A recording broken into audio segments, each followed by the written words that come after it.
Nandyal YSRCP MLA Bhuma నాగిరెడ్డికి bail మంజూరైంది. మరింత సమాచారం మా కరెస్పాండెంట్ లోకేష్ అందిస్తారు.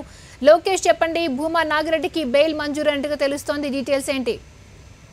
గాంధీ కొద్దిసేపటి కిందటే Kurnool SC cell special court MLA Bhuma నాగిరెడ్డికి బెయిల్ మంజూరు చేయడం జరిగింది. ఏదైతే 3 రోజుల కిందట భూమా నాగిరెడ్డి తరఫున న్యాయవాదులు పిటిషన్ దాఖలు చేశారు. భూమా నాగిరెడ్డికి బెయిల్ మంజూరు చేయాలంటూ పిటిషన్ దాఖలు చేసిన దానిపై జడ్జి పరిగణలోకి తీసుకుని అతనికి బెయిల్ మంజూరు చేయడం జరిగింది. అంతేకాకుండా ఏదైతే ఎస్సీ కేసు నమోదు చేశారో దానిని డోంట్ టచ్ మీ అన్న వాటిని పరిగణలోకి తీసుకున్నారు. ఇది పోలీస్ డ్రెస్ లో ఉన్న ఆఫీసర్ కి ఎస్సీనా అని చెప్పడం చాలా కష్టం కాబట్టి దానిని బట్టి జడ్జి వెంకట శేషబాబు బెయిల్ మంజూరు చేయడం జరిగింది. 10,000 పూచికత్తు మీద బెయిల్ మంజూరు చేయడం జరిగింది. క్రాంతి.